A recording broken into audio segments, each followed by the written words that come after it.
She giggled as the stain spread across my silk blouse. Oops, he likes me messy.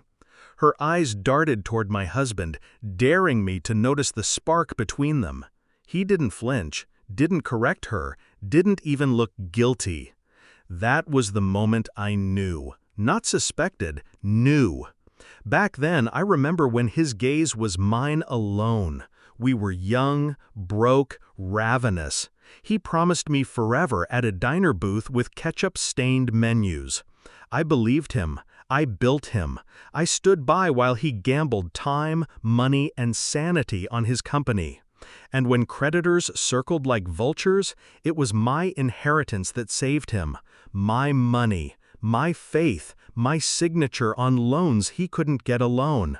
We were partners, or so I thought, but partners don't look at secretaries the way he looked at her. The first crack? It started small, late nights at the office, missed calls, the faint trace of perfume that wasn't mine. I told myself I was paranoid, insecure. Then I saw her text on his phone, flashing across the screen while he showered. Still thinking about last night? Don't forget your tie, baby. I didn't scream, didn't cry. I simply slid the phone back into place and smiled when he stepped out of the steam. He thought I hadn't seen. The shift? I buried my rage beneath politeness. I let him believe I was blind, a fool, a loyal wife too proud to imagine betrayal. I played my role so well he never suspected I'd already hired investigators, forensic accountants, attorneys. Every secret he thought he kept from me, I already had in folders, neatly labeled, neatly stacked. Bank accounts he hadn't told me about, loans in my name. And her, the secretary, booking hotels during business trips. The humiliation should have broken me. Instead, it sharpened me.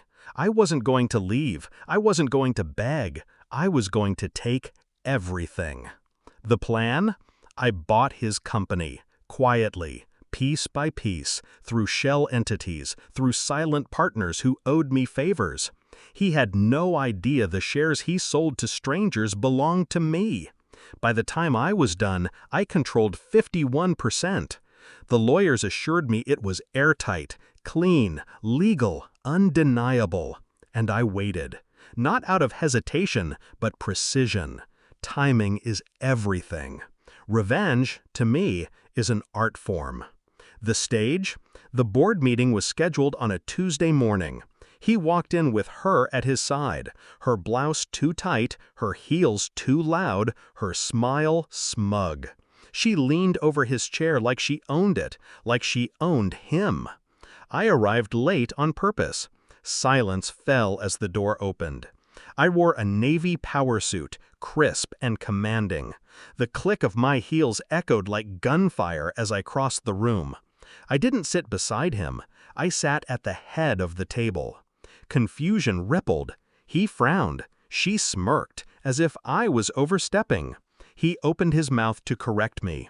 That's when I dropped the papers on the table. My ownership documents, my majority stake, my control.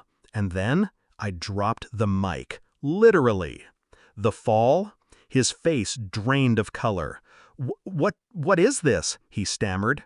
"This," I said, "is me owning what I already paid for. Your company. My company."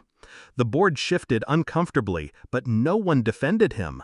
They all knew where the real power sat now. He turned to her, desperate for an anchor, but she only blinked. Her giggles had dried up. "As for you," I said, my gaze locking on her, "congratulations on your promotion." Her lips twitched upward, hope flickering, until I slid the new contract across the table. "Janitorial staff, starting tomorrow. Enjoy the mop." The silence was sweeter than champagne. Aftermath, he followed me into the hallway after the meeting. His voice cracked. "You can't do this. You can't just—" I already did. I walked away, leaving him with nothing but the echo of his own weakness. I didn't divorce him immediately. That would have been too easy.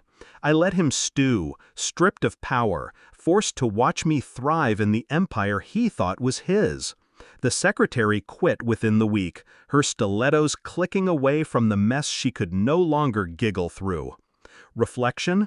People ask if I regret it. If I miss the man I married at that diner booth? I don't. That man died the moment he let her hand linger on his arm, the moment he traded loyalty for lust. What remained wasn't worth saving. What I built, though, that was worth everything. Revenge isn't about rage. Rage burns fast, blinds you. Revenge is colder, sharper, patient. It doesn't scream, it whispers. It waits. And when it arrives, it's absolute. I didn't just take back my dignity, I took back the company, the narrative, the power. And when I close my eyes at night, I don't see him. I see the look on her face when she realized she'd traded silk blouses for a bucket of bleach. That's enough.